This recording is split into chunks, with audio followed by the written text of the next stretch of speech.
हो, welcome to the channel guys. आज आपला डे 7 आहे ट्रेडिंग चॅलेंजचा.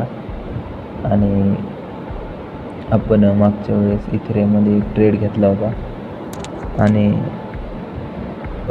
आपण एक ॲनालिसिस केलं होतं बिटकॉईनवरती. तर बिटकॉईनवरती आपण असं केलं होतं की हे अप ट्रेंडमध्ये आपण मार्किंग केली होती, पण मार्केटने इथं चेंज ऑफ कॅरेक्टर केलेलं आहे आणि इथे डबल चेंज ऑफ कॅरेक्टर करून ट्रिपल वेळा 3 वेळा चेंज ऑफ कॅरेक्टर करून मार्केटने डाऊन ट्रेंड कंटिन्यू केलेला आहे. आणि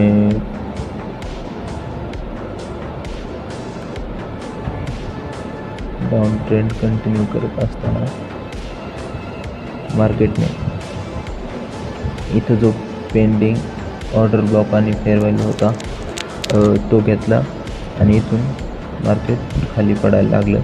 आणि आपण खाली पडत असताना इथं एक ऑर्डर ब्लॉक फेअर व्हॅल्यूचा एंट्रीची प्लॅन करत होतो, पण इथं आपली एक एंट्री मिस झाली. आणि आपल्याला वाटत होतं की इथून परत मार्केट इथं येईल आणि आपण इथं इथपर्यंत येऊ शकतो नाही का. तोपर्यंत मग आपण इथं स्टॉप लॉस ठेवला आणि आपण एंट्री इथं घेतली. म्हणजे आपल्याला टार्गेट ब्रेक ऑफ स्ट्रक्चरपर्यंतच ठेवलं होतं आधी.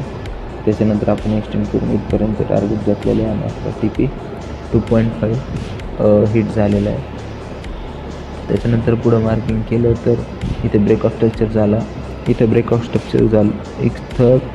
स्ट्रक्चर व्हायला पाहिजे होतं आणि त्या हिशोबाने त्यावेळेस हे बनलेलं नव्हतं, मार्केट इथंच होतं आणि इथपर्यंत आलं होतं, पण हे चेंज ऑफ कॅरेक्टर केलेलं नव्हतं. तर आपल्याला काय वाटत होतं की मार्केट हे ब्रेक ऑफ स्ट्रक्चर करण्यासाठी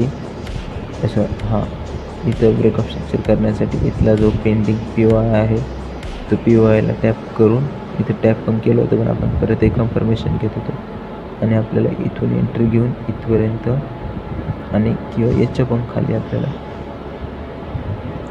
टार्गेट पाहिजे होतं, पण मार्केटने तसं केलेलं नाही. आपली एंट्री झाली आणि आपल्या एंट्रीनंतर मार्केट थोडंसं तिथं जागेवरतीच खेळलं आणि तिथून चेंज ऑफ कॅरेक्टर झाल्यामुळं मार्केट वरती चाललं होतं. आणि असं करत असताना मार्केटने अप ट्रेंडमध्ये आता डाऊन ट्रेंड होता तो अप ट्रेंडमध्ये कन्वर्ट झालेला आहे. इथं आयडियम झालेलं आहे, म्हणजेच इथे एक नवीन हायर हाय बनलेला आहे.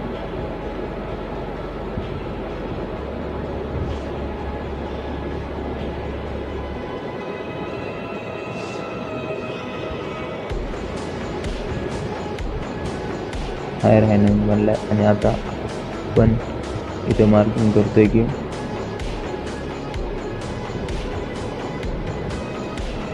इथं ब्रेक ऑफ स्ट्रक्चर होईल किंवा जर ब्रेक ऑफ स्ट्रक्चर झालं नाही, मार्केट खेळत राहिलं तर आपल्याला इथले खालचे POI घेऊन मग आपल्याला बाय साईड एंट्री प्लॅन करायचे. तर इथं आपला SL हिट झालेला होता, त्याच्यामुळे आपला आज लॉस झालेला आहे. आणि दुसरीकडे ॲनालिसिस बघायचं म्हटलं तर इथं पण आपल्याला एक एंट्री प्लॅन करायची होती. इथेरियममध्ये 30 मिनटावरती आपण मार्केट स्ट्रक्चर केलेलं होतं. इथं पण डाऊन ट्रेंड होता आणि आपल्याला ह्या POI फेअर व्हॅल्यूपासून खाली एंट्री पाहिजे होती. एंट्री टॅप झाली होती, पण इथं कन्फर्मेशन आपल्याला भेटत नव्हतं, पण मार्केट तिथून ट्रेड केलं आहे, त्याच्यामुळे आपल्याला काय ट्रेड घेता नाही आलेला. आणि मग मार्केटने अप ट्रेंडमध्ये मार्केट कन्वर्ट झालेलं आहे. अप ट्रेंडमध्ये कन्वर्ट झाल्यावरती मार्केटने हायर हाय बनवलेलं, हायर हाय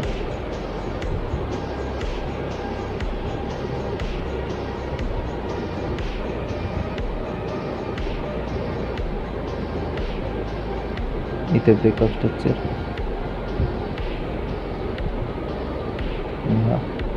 हायरला ते ब्रेकअप स्ट्रक्चर झालं. इथे परत हायर हाय बनतो आणि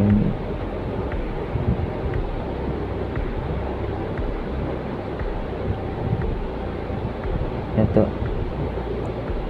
इथं ब्रेकअप स्ट्रक्चर होईल का चेंज ऑफ कॅरेक्टर होईल आता ते आपल्याला उद्या पाहायला भेटेल. तोपर्यंत आपल्याला ट्रेड घेता येणार नाही. गोल्डवरती बघितलं तर गोल्डवरती पण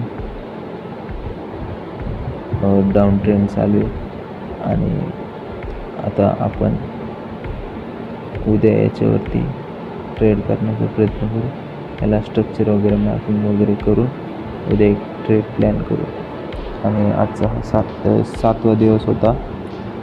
मध्ये 2 दिवस गॅप पडला होता कारण की नेटचा प्रॉब्लेम होता, लाईटचा प्रॉब्लेम होता, काही पर्सनल काम होतं.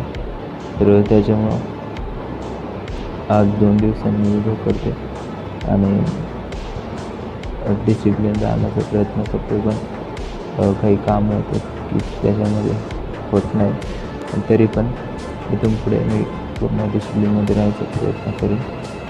आणि माझी जर्नी आहे ट्रेडिंगची, जे फंडिंग अकाउंट मला द्यायचे त्याच्यासाठी जे मी शिकतो आहे ते मी इथं एक्झिक्यूट करतो आहे आणि त्याच्याप्रमाणे मी एंट्री शोधतो आहे, मार्केट ॲनालिसिस करतो, स्ट्रक्चर समजून घेतो आणि हे मला माझ्या फंडिंग अकाउंटमध्ये चॅलेंज पास करण्यासाठी मला मदत करेल. त्याच्यासाठी मी हे माझं ट्रेडिंग जर्नी रेकॉर्ड करत आहे. हे मला माझ्या ट्रेडिंगमध्ये कॉन्फिडन्स आणण्यासाठी आणि माझं एक्झिक्युशन चांगलं होण्यासाठी मी करत आहे. तर आजच्यासाठी आपण एवढं बस करू. माझा एक एस एल झालेला आहे. जर याचं टार्गेट जर आपण बघितलं तर याचा TP होता 1:11, 1:11. पण ठीक आहे, पार्ट ऑफ द गेम. पण आपण उद्या परत दुसऱ्या व्हिडिओमध्ये भेटूया. ठीक आहे, थँक्यू.